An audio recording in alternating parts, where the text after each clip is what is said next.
Telugu news channel కి స్వాగతం సుస్వాగతం।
చేసుకుంటున్నాం। ఈరోజు వంట వార్పు కార్యక్రమంతో మన నిరసనను వ్యక్తం చేసేందుకు మనంతా కూడా సిద్ధమయ్యాం। వంట వార్పు కార్యక్రమాన్ని విచ్చేసి విజయవంతం చేస్తున్న జర్నలిస్ట్ మిత్రులందరికీ కూడా ధన్యవాదాలు।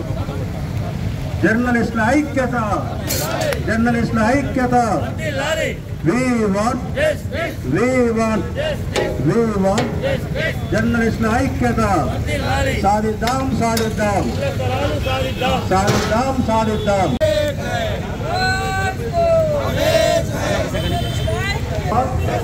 We want జర్నలిస్టుల ఐక్యత, జర్నలిస్టుల ఐక్యత, జర్నలిస్టుల ఐక్యత। We want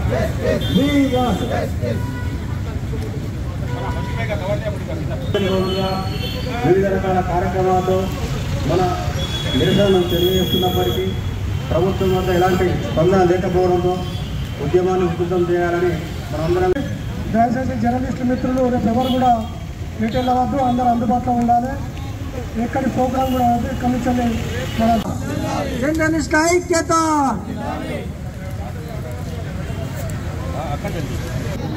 సాధిద్దాం సాధిద్దాం సాధిద్దాం సాధిద్దాం। దయచేసి సహకరించగలని కోరుతున్నాం।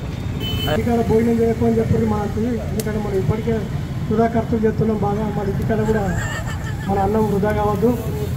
ఇంకా మన మిత్రులు ఎవరెవరు ఉన్నారో రాజరెడ్డి బాబు వాటి అందరూ కలుపుకో।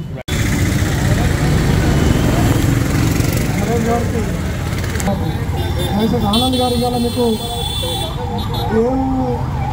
ఏ అవసరంలో కానీ మీరు గడ్డ తీయలేదు, మీకు ఏమన్నా మూత్రం ఆయనకు స్థూలంగా అధ్యక్షులు శ్రీనివాసరావు గారు వివరిస్తారు, మీరు కూడా వివరించవచ్చు।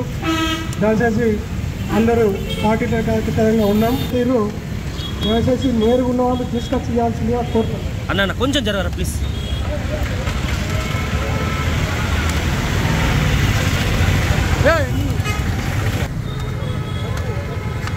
దయచేసి టూ వీలర్స్ మన మిత్రులు ఎవరున్నా కానీ ఈరోజు ఒకరోజు రోడ్డు మీద ఉండద్దు।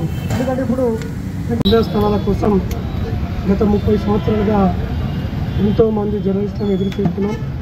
కానీ గత పాలకులు ప్రస్తుత పాలకులు మనను మభ్యపెడుతూ ఈరోజు ఇస్తున్నాం, రేపు ఇస్తున్నాం, పొలానికి చోటు ఇస్తున్నాం, వచ్చింది పోయింది అంటూ కాలం వెల్లడిస్తూ మనం మోసం చేస్తూ వస్తుంది। దీంతో ఈ నేపథ్యంలో జర్నలిస్టుల అందరం కలిసి ఒక నిర్ణయం తీసుకోవడం జరిగింది। మనం శాంతియుతంగా పోతే ఇళ్ల స్థలాల సాధన కష్టం అవుతుందని చెప్పి మనం ఆందోళన బాట పట్టడం జరిగింది। ఈ ఆందోళన బాటలో గత కొద్ది రోజులుగా నిరాదక్షకు పూనుకోవడం జరిగింది। అయినా పాలకులు దిగి రావడం లేదు, ఏదో అట్లా రావడం, భరోసా ఇవ్వడం, వెళ్ళిపోవడం, ఇది ఆనమైతే జరుగుతుంది। ఈరోజు వంట వార్పు కార్యక్రమం నిర్వహించడం జరుగుతుంది। రేపు మరో విధంగా నిరసన వ్యక్తం చేయడానికి సిద్ధమైనాం। ఈ నేపథ్యంలో అందరూ జర్నలిస్టులు అంతా సహకరించడం సంతోషకరంగా, మనం ఇళ్ల స్థలాలు సాధన పూర్తయ్యే వరకు కలిసికట్టుగా ఉంటూ ఆందోళనను ఉధృతం చేసేందుకు అందరూ సహకరించాలని కోరుతున్నాం।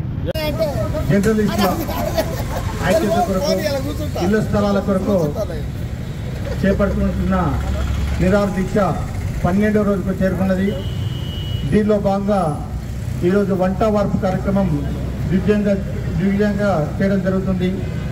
అదేవిధంగా ఈరోజు వరకు నానా రకాలుగా నానా విధాలుగా మనం ప్రభుత్వానికి అందరికి కూడా తెలియజేయడం జరిగింది. అన్ని వర్గాల వారు మనకు సానుకూలంగా మనకు సంఘీభావం చెప్పడం జరిగింది. దీనికి చాలా అభినందనీయం. ఇలాగే మనకు ఇళ్ల స్థలాలు వచ్చే వరకు కూడా ఈ పోరాటం ఆగదని చెబుతూ ఇంకా కూడా ఇండ్ల స్థలాలు రావడమే మనం అప్పుడే ఈ నిరాదీక్ష విరమిస్తామని సభాముఖంగా తెలియజేస్తూ జర్నలిస్టుల ఐక్యత. 12 రోజులుగా జగిత్యాల పట్టణ పాత్రికేయులు తమకు ఇళ్ల స్థలాలను కోరుతూ వివిధ దశల్లో కార్యక్రమాలు చేయడం జరుగుతుంది. ఈరోజు ముఖ్యంగా వంట వరకు కార్యక్రమం చేపట్టడం జరుగుతుంది. ఎన్ని కార్యక్రమాలు చేసినా మరి ప్రభుత్వం కానీ ప్రజాప్రతినిధులు కానీ పట్టించుకునే పరిస్థితి లేదు. గత 30 ఏళ్లుగా మా జర్నలిస్టుల ఇళ్ల స్థలాల కళ అది కళగానే మారుతుంది తప్ప ఇప్పటి వరకు సాధ్యమైంది లేదు. ఇప్పటికైనా ప్రభుత్వం స్పందించి అర్హులైన జర్నలిస్టులందరికీ ఇళ్ల స్థలాలు కేటాయించాలని కోరుతున్నాను. ఎంటీవీ న్యూస్ తెలంగాణ న్యూస్ ఛానల్లో మరికొన్ని కొత్త అప్డేట్స్ కోసం లైక్ చేయండి, షేర్ చేయండి, సబ్స్క్రైబ్ చేయండి. Thank you.